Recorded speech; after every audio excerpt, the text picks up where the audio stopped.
All right, let's dive into Yul Lang's latest book, The Seven Spiritual Laws of the Universe, A Journey to Fulfillment.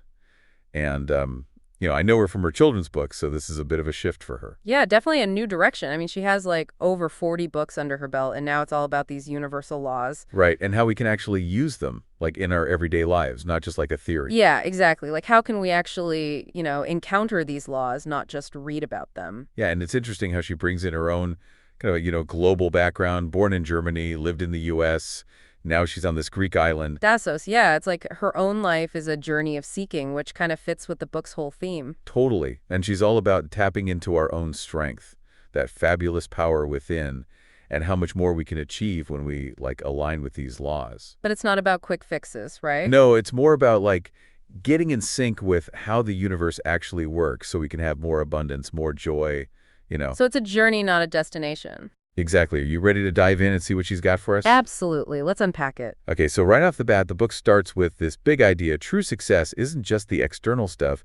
It's about being aligned with your deepest values, creating a life that actually has meaning. And those 7 laws, she sees them as the path, like the steps to unlock that potential we all have inside. Okay, so first up, the law of pure potentiality. Now, that sounds kind of out there, but what is she really getting at? Basically, it's about connecting with all the possibilities within each of us, but we get so caught up in our thoughts and beliefs that we forget about this huge wellspring of potential that's always there. So how do we tap into that? It's one thing to say connect with your potential, but what does that actually look like in practice? Well, she gives some really concrete guidelines. A big one is cultivating stillness and silence, not just externally, but quieting that mental chatter that we all have going on. Oh yeah, that constant noise in our heads. Right, so she suggests creating a morning ritual, 10-15 minutes each morning, dedicated to meditation or just quiet observation, like being present. Okay, so it's not about hours of intense practice. It's more about setting the tone for the day, starting with that connection to the quiet space within. Yeah, and it doesn't have to be super formal meditation.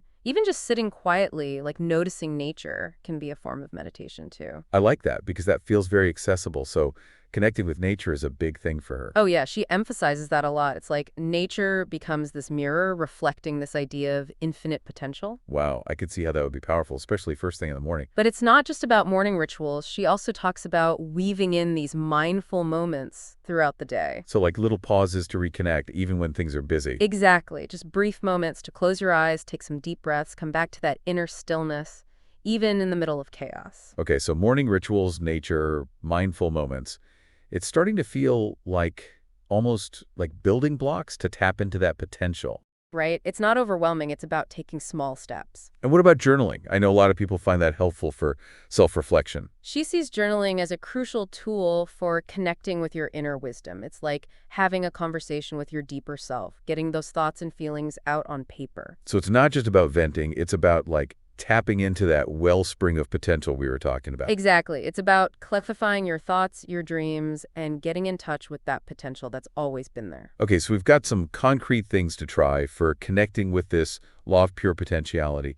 But then she moves on to something that almost feels counterintuitive, the law of giving, which she calls the flow of abundance. Right. And this is where it gets really interesting. It's about this idea of giving to receive, but not in a transactional way, not like some cosmic vending machine. So not like I give you this, you give me that. No, it's about understanding this universal principle of exchange, this natural flow. I'm intrigued. So it's not about expecting something specific back in return. Exactly. It's about recognizing that when we give freely, we open ourselves to receive. But she also expands what giving actually means. Okay, so it's not just about money or material things. Right. It's about offering our time, our skills, our love, our compassion, anything that comes from the heart. So it's like shifting from a mindset of scarcity to abundance, like there's enough to go around. Exactly. And when we give without our strings attached, without expectations, she argues that we create this flow of energy that attracts abundance back to us. That makes sense. It's like a cycle of generosity and gratitude. Right. It's about trusting that the universe will provide, that by giving, we actually receive in ways we might not even expect. All right, I'm starting to see how that would shift the energy around giving. But let's get practical. What are some things we can actually do, like day to day, to tap into this flow of abundance? One thing she emphasizes is acts of kindness, simple gestures like helping someone with their groceries or giving a genuine compliment, just little things. Those are things we can all do, regardless of our circumstances. It's like sprinkling kindness throughout the day. Exactly. And she encourages us to share our gifts, whatever talents we have, use them to help others. It could be volunteering, helping a colleague, mentoring someone. Everyone has something to offer. It's about recognizing those unique gifts. Right. It's not about what we lack, it's about what we can share.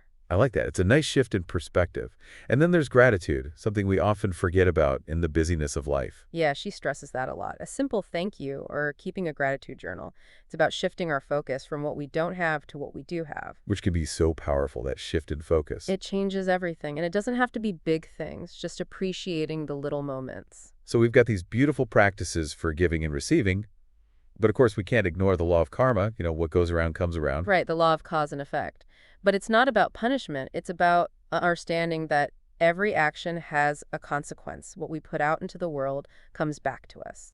So it's not about living in fear, it's about being empowered to make conscious choices. Exactly. It's about taking ownership of our actions, understanding that our choices create these ripples, both positive and negative. And that's where responsibility comes in. Absolutely. She emphasizes taking responsibility for both the good and the bad, owning our choices, and seeing them as opportunities to grow, to learn. Because we all make mistakes, right? It's part of being human. And it's how we learn and evolve. She also reminds us that our thoughts are actions, too, to be mindful of what we're thinking, to cultivate positive, constructive thoughts. It's like that saying, what you focus on expands. Exactly. Our thoughts shape our reality, so we need to be intentional about what we're feeding our minds. So it's not just about our outward actions, but also about creating a positive inner landscape. Right. And finally, she highlights the importance of ethical conduct, being honest, and having integrity in everything we do.